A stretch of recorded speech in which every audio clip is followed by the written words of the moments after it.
ओम श्री परमात्मने नमः। श्रीमद् भगवत गीता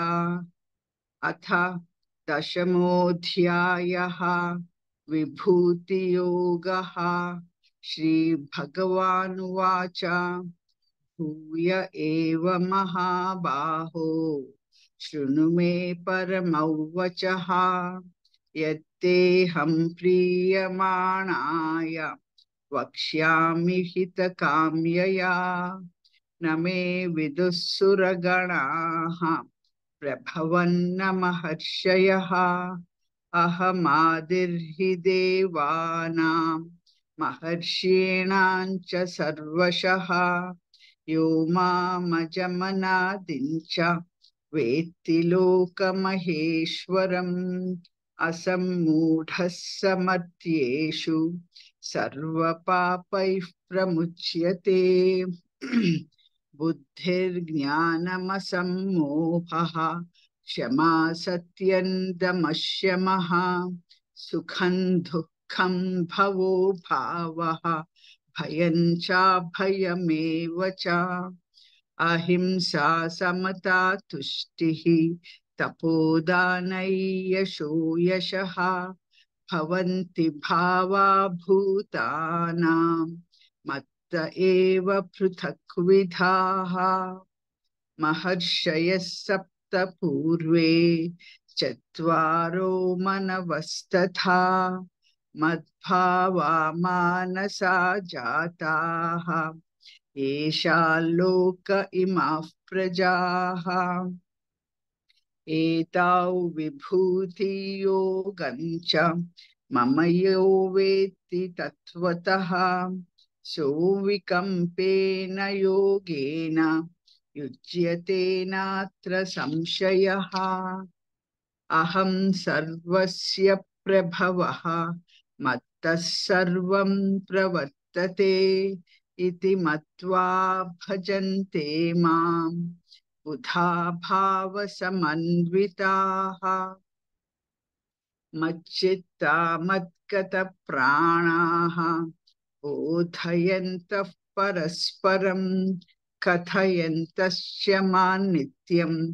तुष्यन्ति च रमन्ति च तेषां सततयुक्तानां भजतां प्रीतिपूर्वकं ददामि बुद्धियोगन्तं येन मामुपयान्ति ते तेषामेवानुकम्पार्थम् अहमज्ञानजन्तमः नाशयाम्यात्मभावस्थः ज्ञानदीपेन भास्वता। अर्जुन उवाच परं ब्रह्म परं धाम पवित्रं परमं भवान् पुरुषं शाश्वतं दिव्यम् आदिदेवमजौ विभुम् आहुस्त्वां ऋषयः सर्वे देवर्षिर्नारदस्तथा असितो देवलो व्यासः स्वयं चैव ब्रवीषि मे सर्वमेतद्रुतं मन्ये यन्मां वदसि केशव न हि ते भगवन् व्यक्तिं विदुर्देवा न दानवाः स्वयमेवात्मनात्मानं वेत्थत्वं पुरुषोत्तमा भूतभावन भूतेश देवदेव जगत्पते वक्तुमर्हस्य शेषेण दिव्या ह्यात्मविभूतयः याभिर्विभूतिभिर्लोकान् इमां स्त्वं व्याप्य तिष्ठसि कथौ विद्यामहैयोगिन् त्वां सदा परिचिन्तयन् केषु केषु च भावेषु चिन्त्योऽसि भगवन्मया विस्तरेणात्मनो योगं विभूतिं च जनार्दन भूयः कथय तृप्तिर्हि शृण्वतो नास्ति मे मृतम्। श्रीभगवानुवाच हन्त ते कथयिष्यामि दिव्या ह्यात्मविभूतयः प्राधान्यतः कुरु श्रेष्ठ नास्त्यन्तो विस्तरस्य मे। अहमात्मा गुडाकेश सर्वभूताश्रयस्थितः अहमादिश्च मध्यं च भूतानामन्त एव च। आदित्यानामहौ विष्णुः ज्योतिषां रविरंशुमान् मरीचिर्मरुतामस्मि नक्षत्राणामहं शशि। वेदानां सामवेदोऽस्मि देवानामस्मि वासवः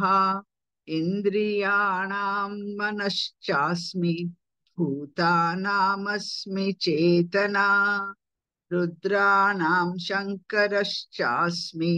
वित्तेषो यक्षरक्षसां वसूनां पावकश्चास्मि मेरुशिखरिणामहम्। पुरोधसाञ्च मुख्यं मां विद्धि पार्थ बृहस्पतिं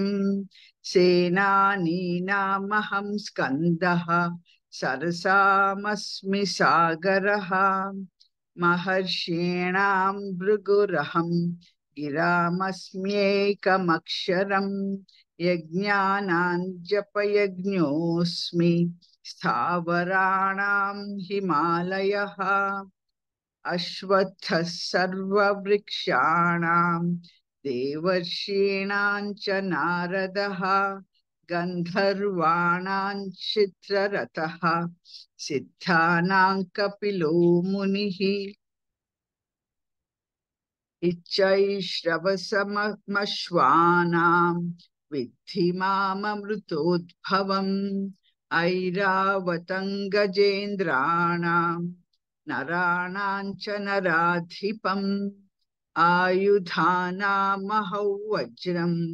धेनूनामस्मि कामधुक् प्रजनश्चास्मि कन्दर्पः सर्पाणामस्मि वासुकिः अनन्तश्चास्मि नागानां वरुणो यादसामहं पितॄणामर्यमा चास्मि यमः संयमतामहम् प्रह्लादश्चास्मि दैत्यानां कालः कलयतामहं मृगाणां च मृगेन्द्रोऽहं वैनतेयश्च पक्षिणां पवनः पवतामस्मि रामः शस्त्रभृतामहं जषाणां मकरश्चास्मि स्रोतसामस्मि जाह्नवी सर्गाणामादिरन्तश्च मध्यं चैवाहमर्जुना अध्यात्मविद्या विद्यानां वादः प्रवदतामहम् अक्षराणामकारोऽस्मि द्वन्द्वः सामासिकस्य च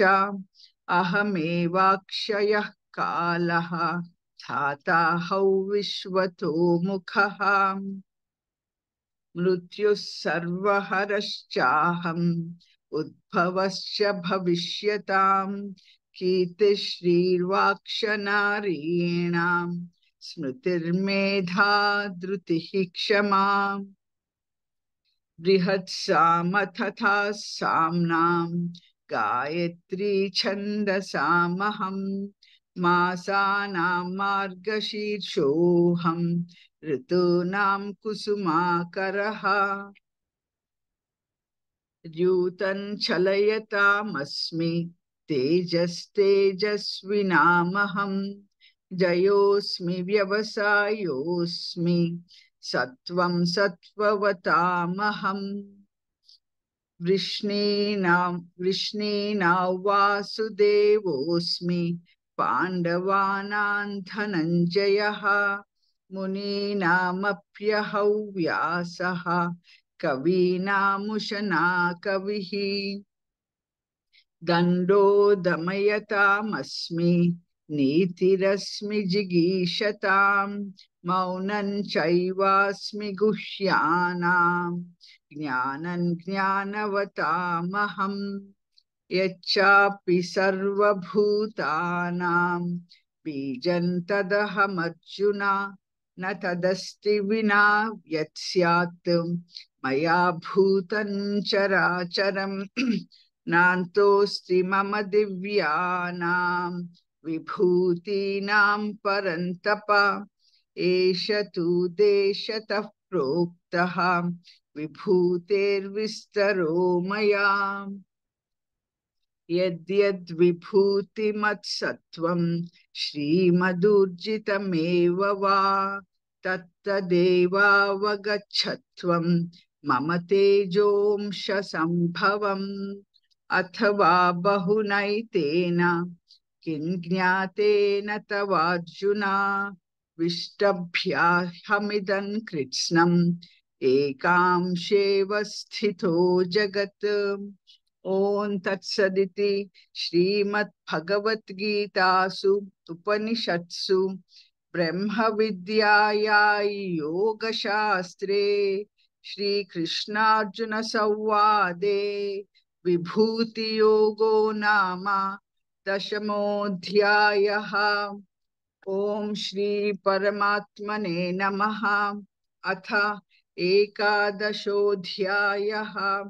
विश्वरूपदर्शनयोगः। अर्जुन उवाच मदनुग्रहाय परमं गुह्यमध्यात्मसञ्ज्ञितं यत्त्वयोक्तौ वचस्तेन मोहोऽयौ मम भवाप्ययौ हि भूतानां श्रुतौ विस्तरशो मया त्वत्तः कमलपत्राक्ष माहात्म्यमपि चाव्ययम् एवमेतद्यथा तत्त्वम् आत्मानं परमेश्वर द्रष्टुमिच्छामि ते रूपम् ऐश्वरं पुरुषोत्तमा मन्यसे यदि तच्छक्यं मया द्रष्टुमिति प्रभो योगेश्वर ततो मे त्वं दर्शयात्मानमव्ययम्। श्री भगवान् उवाच पश्य मे पार्थरूपाणि शतशोऽथ सहस्रशः नानाविधानि दिव्यानि नानावर्णाकृतीनि च पश्यादित्यान् वसून् रुद्रान् अश्विनौ मरुतस्तथा बहून्यदृष्टपूर्वाणि पश्याश्चर्याणि भारत इहैकस्तन् जगत्कृत्स्नं पश्याद्य सचराचरम् मम देहे गुडाकेश यच्चान्यद्द्रष्टुमिच्छसि न तु मां शक्यसे द्रष्टुम् अनेनैव स्वचक्षुषा दिव्यं ददामि ते चक्षुः पश्य मे योगमैश्वरम्। संजय उवाच एवमुक्त्वा ततो राजन् महायोगेश्वरो हरिः दर्शयामास पार्थाय परमं रूपमैश्वरम् अनेकवक्त्रनयनम् अनेकाद्भुतदर्शनम् अनेकदिव्याभरणम् दिव्यानेकोद्यतायुधम् दिव्यमाल्याम्बरधरम् दिव्यगन्धानुलेपनम् सर्वाश्चर्यमयं देवम् अनन्तौ विश्वतोमुखम् दिवि सूर्यसहस्रस्य भवेद्युगपदुत्थिता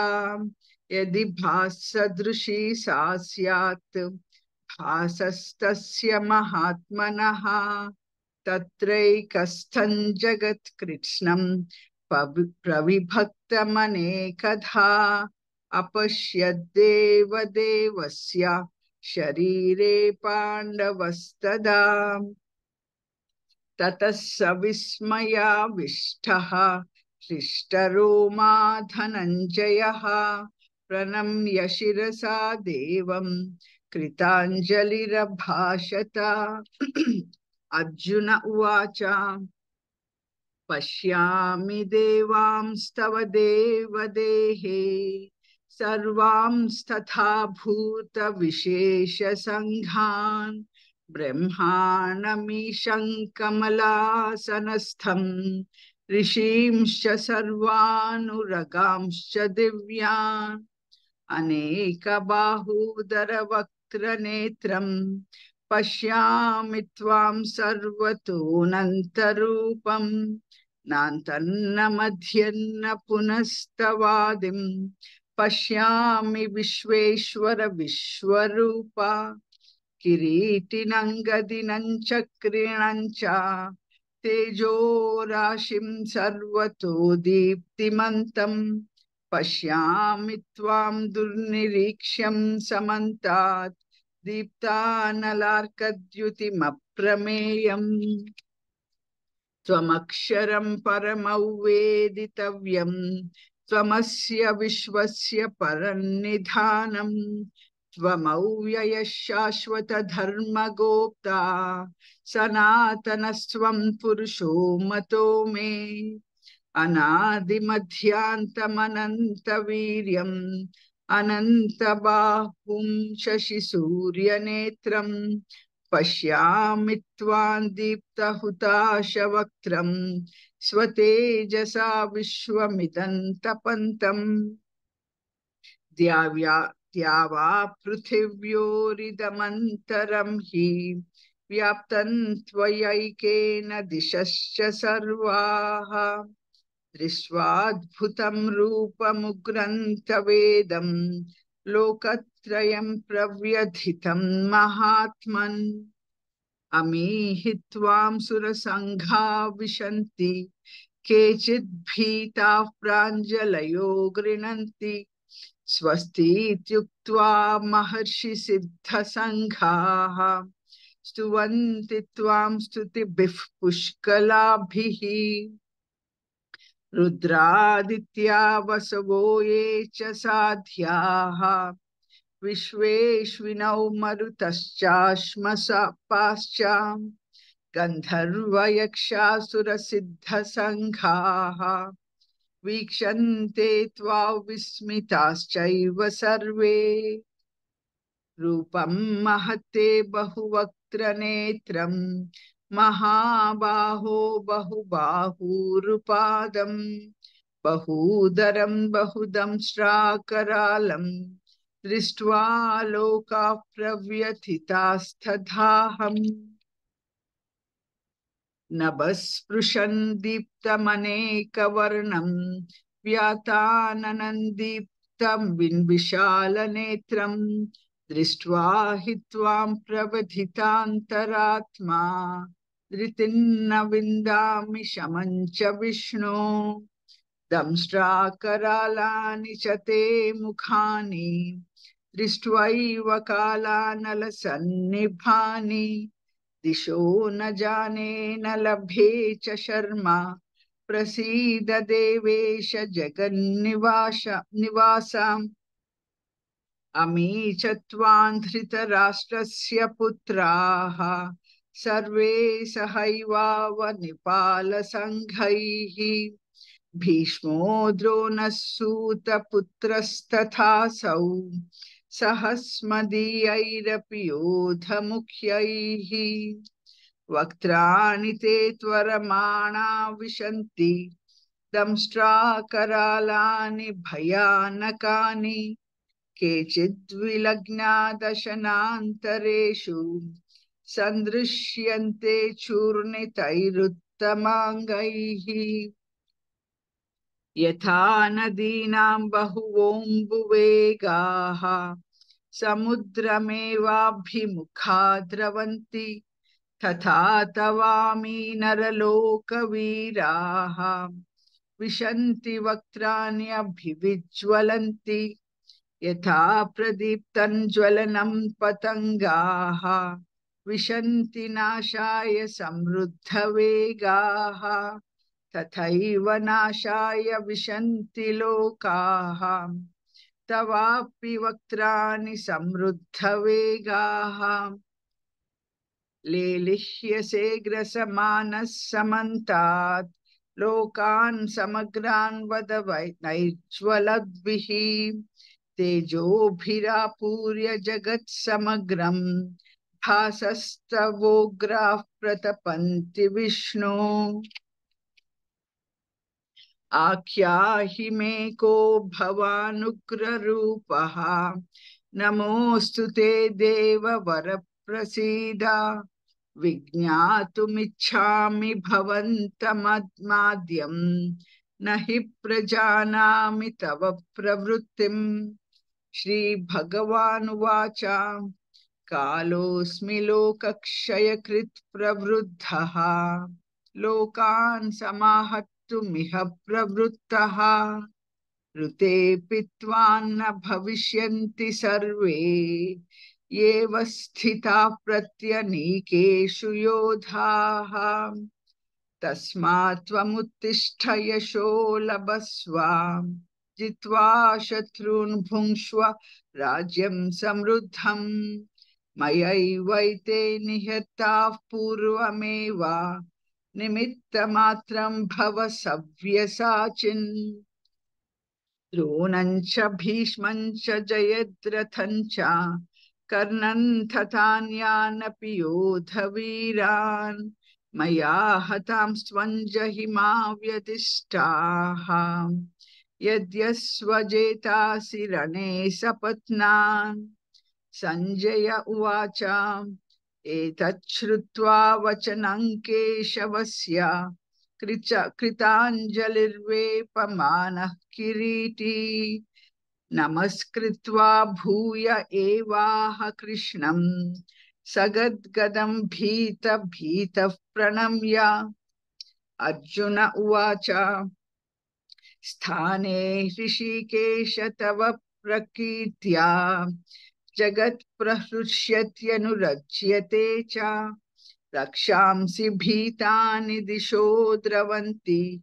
सर्वे समस्यन्ति च सिद्धसङ्घाः कस्माच्च तेन न मेरन्महात्मन् गरीयसे ब्रह्मणोऽप्याधिकर्त्रे अनन्तदेवेश जगन्निवास त्वमक्षरं सदसत्तत्परयत् त्वमादिदेवः पुरुषः पुराणः त्वमस्य विश्वस्य परन्निधानम् वेतासि वेद्यं च परं च धाम त्वया ततौ विश्वमनन्तरूप वायुर्यमोऽग्निर्वरुणः शशाङ्कः प्रजापतिस्त्वं प्रपितामहश्च नमो नमस्ते सुसहस्रकृत्वः पुनश्च भूयोऽपि नमो नमस्ते नमः पुरस्तादथ पृष्ठतस्ते नमोऽस्तु ते सर्वत एव सर्व अनन्तवीर्यामितविक्रमस्त्वं सर्वं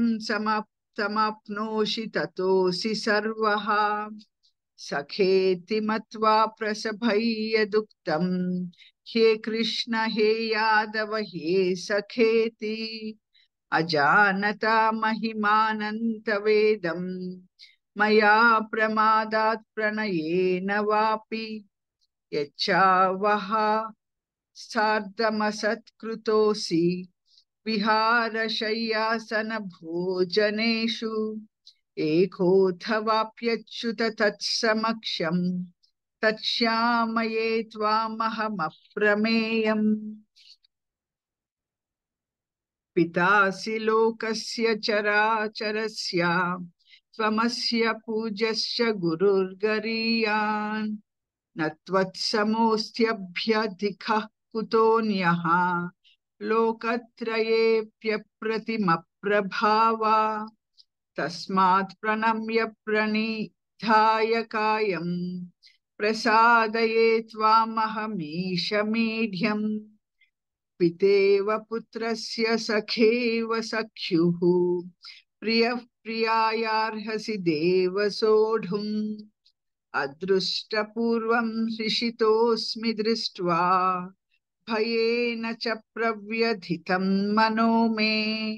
तदेव मे दर्शय देवरूपं प्रसीद देवेश जगन्निवास किरीटिनं चक्रहस्तम् इच्छामि त्वां द्रष्टुमहं तथैव तेनैव रूपेण चतुर्भुजेन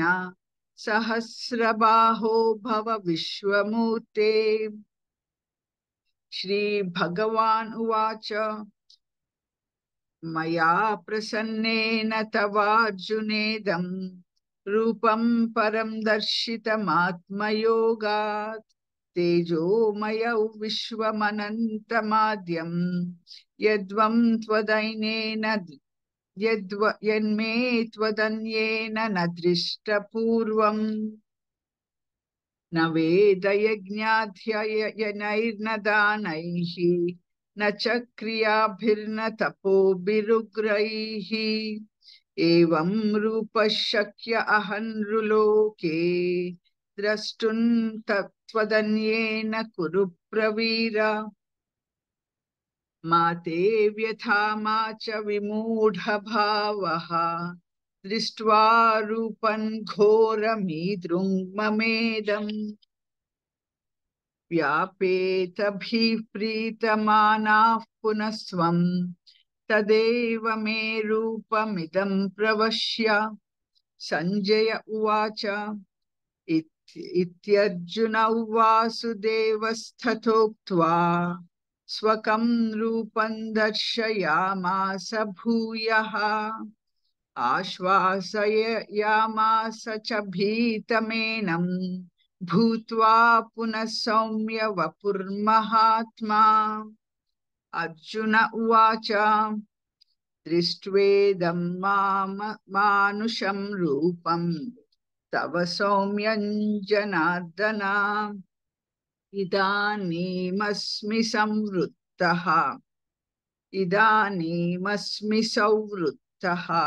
सचेताः प्रकृतिं गतः श्रीभगवानुवाच सुदुर्दर्शमिदं रूपं दृष्टवानसि यन्मम देवा अप्यस्य रूपस्य नित्यं दर्शनकाङ्क्षिणः न हौवेदैर्न तपसा न दानेन न चेज्यया शक्य एवौ विधो द्रष्टुं दृष्टवानसि मायथा भक्त्वा त्वनन्यया शक्यः अहमेव विधोऽर्जुन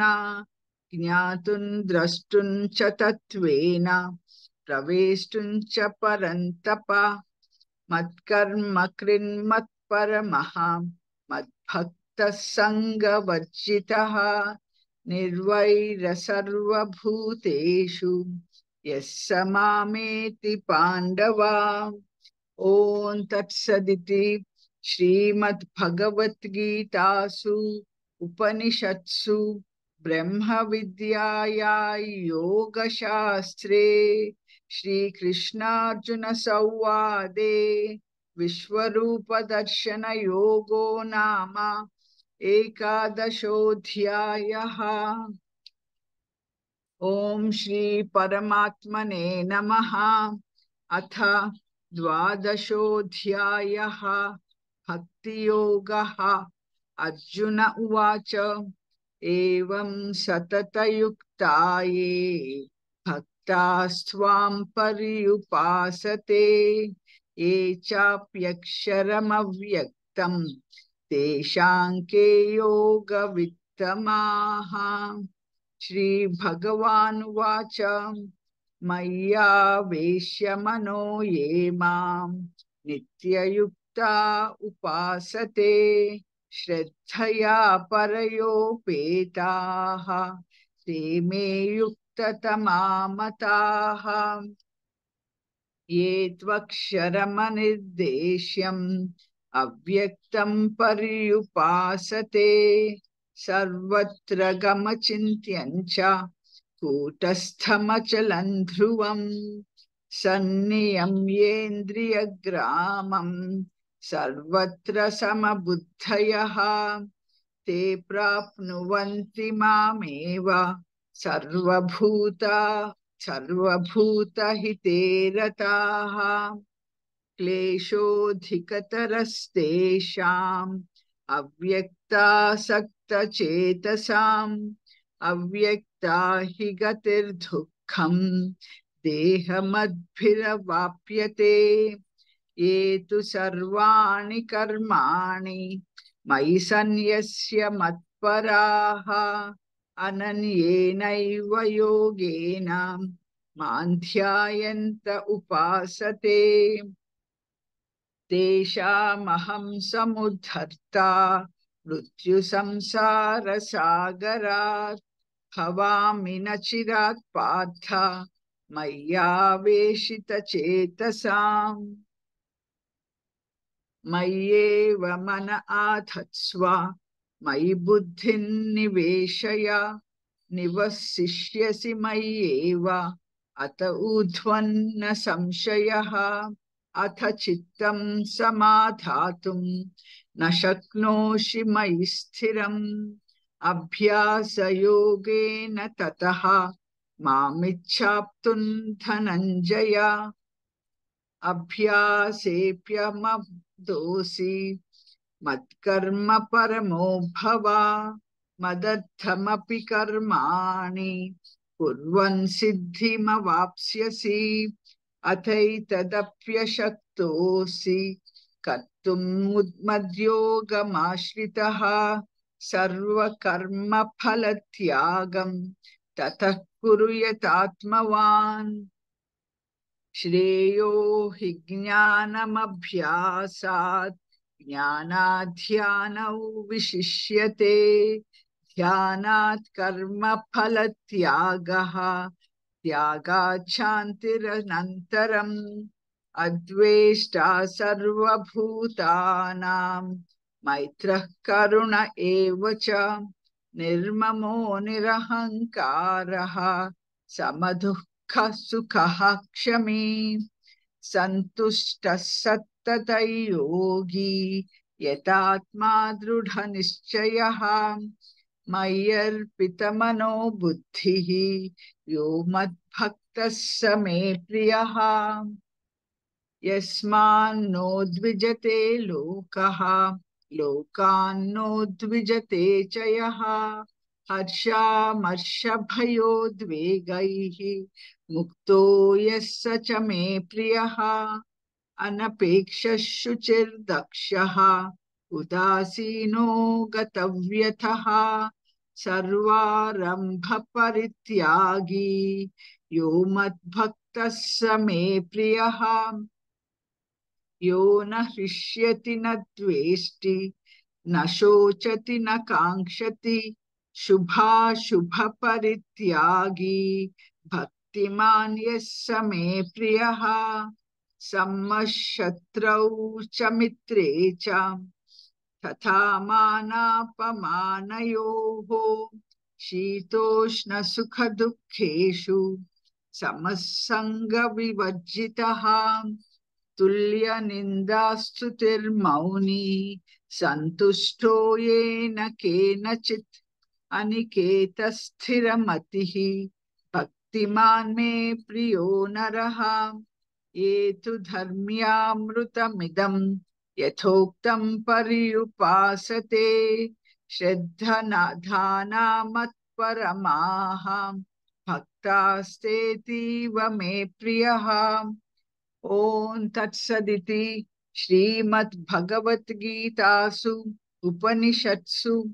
ब्रह्मविद्यायां योगशास्त्रे श्रीकृष्णार्जुन संवादे भक्तियोगो नाम द्वादशोऽध्यायः। सर्वधर्मान् परित्यज्य मामेकं शरणौ व्रज, अहं त्वा सर्वपापेभ्यः मोक्षयिष्यामि मा शुचः।